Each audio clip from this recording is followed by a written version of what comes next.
સો high friends, તો Gujarat university દ્વારા post basic BSc nursing admission માટેની જાહેરાત છે તે કરી દેવામાં આવી છે। જે પણ વિદ્યાર્થીઓએ જીએનએમ છે એ પાસ આઉટ કરી નાખ્યું હોય અને પોસ્ટ બેઝિક બીએસસી નર્સિંગમાં એડમિશન લેવા માંગતા હોય તો એના માટે વર્ષ 2024 માટેની નોટિફિકેશન છે ડિક્લેર કરી દેવામાં આવી છે।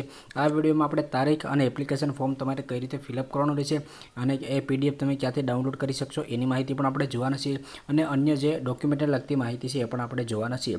તો અહીંયા તમે જે નોટિફિકેશન જોઈ શકો છો એ ગુજરાત યુનિવર્સિટી તરફથી 2024 માટેની ડિક્લેર કરવામાં આવી છે। જે પણ વિદ્યાર્થીઓ ભાઈઓ અને બહેનો આમાં ફોર્મ ભરવા માંગતો હોય એ વિદ્યાર્થીઓને એપ્લિકેશન ફોર્મની પીડીએફ આપવામાં આવશે, એની તમારે પ્રિન્ટ કાઢવાની છે અને ત્યારથી પછી તમારે ફિલઅપ કરી અને તમારે જમા કરવાનું રહેશે। તો 2 નંબરની કોલમ છે એ તમે જોઈ શકો છો। એપ્લિકેશન ફોર્મ તમારે કઈ રીતે ડાઉનલોડ કરવાનું છે એ પણ આપણે આગળ જોવાના છીએ। તો આ ફોર્મ છે એ તમે જ્યારે ડાઉનલોડ કરી લેશો અને ભરી લેશો ત્યાર પછી એની સાથે જરૂરી ડોક્યુમેન્ટ છે એ તમારે જોડવાના રહેશે અને room number 33 academic section first floor Gujarat university office અમદાવાદમાં તમારે ડિમાન્ડ ડ્રાફ્ટ 500ની સાથે તમારે એપ્લિકેશન ફોર્મ છે એ તમારે ત્યાં પહોંચાડી દેવાનું રહેશે। અહીંયા તમને જે favour of register Gujarat University અમદાવાદના નામનો તમારો ડિમાન્ડ ડ્રાફ્ટ છે એ પણ બનાવવાનો રહેશે। ફોર્મ છે એની પ્રોસેસ આપણે આગળ જોવાના છીએ। તમે જે ફોર્મ ફિલઅપ કરશો એની સાથે જ તમારે તમામ ડોક્યુમેન્ટ છે એ પણ જોડવાના રહેશે અને જે પણ ફોર્મ તમે સબમિટ કરવા જાઓ એ ફક્ત પર્સન દ્વારા જ સબમિટ કરેલો હોવું જોઈએ, એટલે કે વ્યક્તિ પોતે હોવો જોઈએ। મતલબ મારું ફોર્મ હોય અને હું બીજા વ્યક્તિને મોકલું એવું ચાલશે નહીં, વ્યક્તિને પોતે જ જવું પડશે। એકવાર તમે ફોર્મ ફિલઅપ કરી લેશો ત્યાર પછી તમને ત્યાંથી એક રિસિપ્ટ પણ આપવામાં આવશે કે તમારે ફોર્મની સક્સેસફુલી પ્રોસેસ તે પૂર્ણ થઈ ગઈ છે અને એ જ્યારે તમારે કાઉન્સેલિંગ ચાલુ થશે ત્યારે એ રિસિપ્ટ પણ તમારે જરૂર પડશે તો એ તમારી પાસે માંગી શકે છે। હવે એની તારીખ છે આપણે જોઈ લે તો એપ્લિકેશન ફોર્મ છે એ જરૂરી ડોક્યુમેન્ટ સાથે તમારે વેબસાઇટ ઉપરથી ડાઉનલોડ કરી અને જે પણ તમારે ભરવાની પ્રોસેસ ચાલુ થશે એ 8 તારીખથી 8 જુલાઈથી ચાલુ થઈ જશે અને જે તમારું એપ્લિકેશન ફોર્મ છે એ કઈ તારીખ સુધી તમે ભરી શકશો તો 16 જુલાઈ સુધી તમે ભરી શકશો। તો 8 તારીખથી એની વેબસાઇટ ઉપરથી એની પીડીએફ તમે ડાઉનલોડ કરી અને ફોર્મ ભરવાની પ્રોસેસ ચાલુ કરી શકશો અને 16 જુલાઈ સુધીમાં તમારે સંપૂર્ણ પ્રોસેસ એ કરી નાખવાની રહેશે। શનિ રવિ અને જાહેર રજા છે એ દિવસે ત્યાં રજા રહેશે। જે તમારી ફોર્મ ભરવાની છેલ્લી તારીખ છે એ પણ તમારી 16 જુલાઈ રહેશે અને જે તમારું પ્રોવિઝનલ મેરિટ લિસ્ટ છે અથવા તો ફાઇનલ મેરિટ લિસ્ટ છે અને જે તમારું કાઉન્સેલિંગનું શિડ્યુલ છે એ વેબસાઇટ ઉપર અપલોડ છે તે કરવામાં આવશે। તો 8 તારીખથી તમે પોસ્ટ બેઝિક બીએસસી નર્સિંગ માટે ફોર્મ ભરવાની પ્રોસેસ છે એ કરી શકો છો।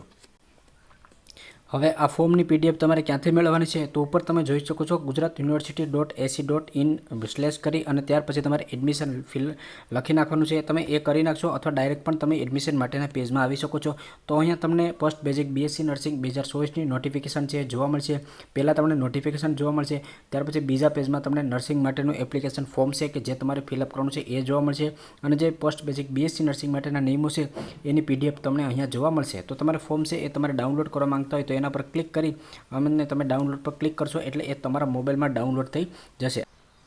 તો પીડીએફ ડાઉનલોડ થઈ જાય ત્યાર પછી પ્રથમ પેજમાં તમારે કાંઈ ફિલઅપ નથી કરવાનું, બીજું પેજ છે એમાં પણ તમારે કાંઈ ફિલઅપ નથી કરવાનું, તમારે નીચે આવી જવાનું છે। ત્યાર પછી ઓફિસ યુઝ જોવા મળશે, એ જે ફોર્મ છે એ તમારે ફિલઅપ નથી કરવાનું। ત્યાર પછી નીચે આવશો તો હવે અહીંયા તમને મેઇન ફોર્મ છે એ જોવા મળશે।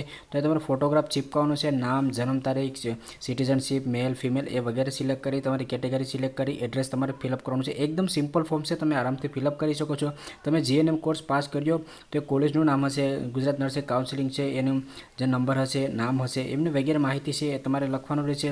ત્યાર પછી જે પણ તમે રજિસ્ટ્રેશન કરેલું છે ગુજરાત નર્સિંગ કાઉન્સિલિંગમાં એની તારીખ, એનું સ્ટેટસ વગેરે માહિતી તમારે આમાં ફિલઅપ કરવાની રહેશે। નીચે આવશો તો જીએનએમને લગતી માહિતી, પ્રથમ વર્ષની, સેકન્ડ વર્ષની, થર્ડ યરની એ તમામ માહિતી તમારે ફિલઅપ કરવાની છે કે કઈ કોલેજ હતી, કઈ યુનિવર્સિટી હતી, ટોટલ માર્ક કેટલા હતા, આવેલા માર્ક કેટલા હતા અને કેટલી ટ્રાય તમે પાસ થયા એ માહિતી તમારે ફિલઅપ કરવાની રહેશે। જો તમે કોઈ પણ જગ્યાએ જોબ કરતા હોય તો એની માહિતી પણ તમારે અહીંયા બતાવવાની રહેશે। ત્યાર પછી નીચે તમારું જે નામ હોય એ તમારે ફિલઅપ કરી તમારી સિગ્નેચર કરી નાખવાની છે। તમારે જે ડોક્યુમેન્ટ છે એ સાથે તમારે જોડવાના રહેશે। એ તમામ ડોક્યુમેન્ટ અહીંયા તમને જોવા મળશે, જેમાં તમારે જીએનએમની માર્કશીટ હશે, એટેમ્પ્ટ સર્ટિફિકેટ, તમારો જાતિનો દાખલો, ઓબીસીમાં હોય તો નોન ક્રિમિનલ સર્ટિફિકેટ, ઈડબ્લ્યુએસ કેટેગરીના હોય તો એ સર્ટિફિકેટ, એલસી જોશે, મેડિકલ ફિટનેસ સર્ટિફિકેટ અને પછી તમે ગુજરાત નર્સિંગ કાઉન્સિલિંગમાં કે અન્ય સ્ટેટ નર્સિંગ કાઉન્સિલિંગમાં રજિસ્ટ્રેશન કરાયેલું હોય તો એનું સર્ટિફિકેટ જોશે। બીજા જે પણ ડોક્યુમેન્ટ જરૂર હોય તમામ ડોક્યુમેન્ટ તમને અહીંયા જોવા મળશે। ત્યાર પછી મેડિકલ ફિટનેસ છે એનો ડેમો પણ અહીંયા તમને જોવા મળશે।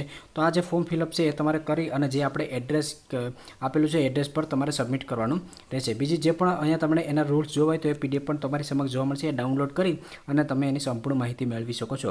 આગળ આને જ્યારે શિડ્યુલ રિલીઝ કરવામાં આવશે કાઉન્સેલિંગ લખતો તો એની અપડેટ હું ઇન્સ્ટાગ્રામ પેજમાં તમને લોકોને આપી દઈશ, કારણ કે નાની અપડેટ પર આપણે વિડીયો ના બનાવી શકીએ, એની અપડેટ હું ઇન્સ્ટાગ્રામ પેજમાં આપતો હોઉં છું। તો ઇન્સ્ટાગ્રામ પેજમાં પણ ફોલો કરી લેજો અને વિડીયો પસંદ આવ્યો તો લાઇક કરવાનું ભૂલશો નહીં।